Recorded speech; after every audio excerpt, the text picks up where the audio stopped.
around the country, there has been a demand for NRC for nearly 40 years, which is why in the Assam Accord it was introduced not by us, but by earlier government, and Supreme Court had approved that process. Today also, we know that there are millions of illegal immigrants around the country, and there is a big demand for NRC. But as Prime Minister has clarified, it has not been discussed. The details have not been put up. There is no formal proposal yet. There are desires, and a lot of people want it. If and when it happens in the future, it has to be discussed. Concerns that people have will be addressed. So that is not the issue. Today the issue is CAA, and CAA, it is very clear the opposition are lying to the people. It is very clear. Today I have come from Andhra Pradesh, in Vijayawada. I met a lot of people from the minority community who are saying that opposition is going around telling them that CAA means that your citizenship will be taken away. This is just plain lying.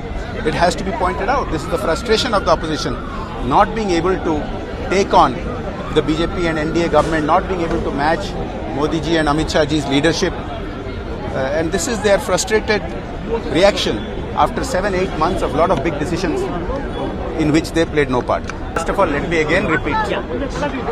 NRC, if and when the formal proposal is made, all the concerns that people have will be addressed. Right now, NRC is not a formal proposal. It is an idea that many people support. And each law has to be seen in its own merit. Let me ask you something. You in the media also have a responsibility to be logical and to hold questioners to some logic, some same standard. So exactly same thing, CAA and NRC was introduced by Congress. When they do it, there is no inconsistency. But there was only because factor there will never be. There will never be. It is not. I have just explained today. Please understand. There is everywhere in the world, there is a priority given to religious minorities who face persecution. I gave you the example of Lautenberg Act in the US in 1989, which gave for some specific religious minorities of the former Soviet Union a priority. Similarly, when the Iraq war was going on, the Obama administration identified some specific minorities, Christians in Iraq, who are facing genocide, and they were given. It was not given to all religions. So only those who are facing religious persecution in a theistic state. Please understand, just these are three neighboring, sharing borders with us, theistic states, where there has been, you will agree that there has been mass persecution. You yourself have reported so many instances of the genocide-like conditions that the Sikhs and Christians and Hindus and others are facing in Pakistan and some other countries. So this meets the standard that is a global standard. So don't say that this is religion. In the past, lot of refuge has been given to people who are politically persecuted, and this does not prevent any religion. I gave examples of other religions who can still seek shelter in India. This is only one scheme which lives up to Gandhiji's assurance to the minorities of Pakistan in 1947 that if they are not given shelter, security properly in that country, they will always have a home in their original homeland. This is one specific scheme. It does not stop others. Sri Lanka also have got refuge in India. People from Uganda have got refuge in India. People from other countries have also got refuge in India. This is one specific scheme which is an unfinished business of our independence and partition. I keep saying that this particular scheme does not prevent others from applying for citizenship.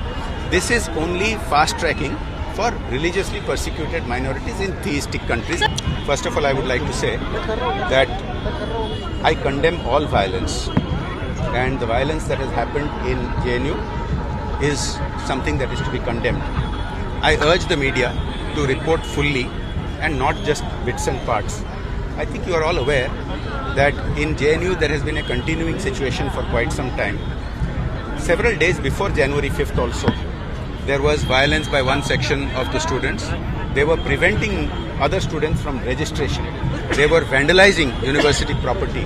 They were also beating up staff and students. This was not getting coverage. Now, the violence got escalated on January 5th, and there are CCTV footage, and people can be identified.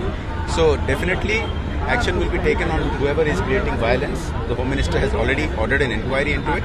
I would urge you to please display all the facts and not just that some people are provoking violence, then violence gets escalated, but only coverage is there after the escalation of the violence, and it is tried to be portrayed in a one-sided manner. That's not fair. देखिए यहाँ तो 1000 नहीं, बहुत 10,000 के ऊपर थे लोग यहाँ. आप देखें तो आपका कैमरा के विजुअल से आप देखेंगे बहुत बड़ा गैदरिंग था. तो मोदी जी का नेतृत्व, अमित शाह जी का जो स्ट्रांग डिसीजन मेकिंग, इसको लोग समर्थन करते हैं सारे देश में, और वे जानते हैं कि ये देश के हित में है. कुछ विरोधी दल इस पर भ्रम फैला रहे हैं और वो झूठ को हम expose. In this country there should be swift punishment for these heinous crimes. That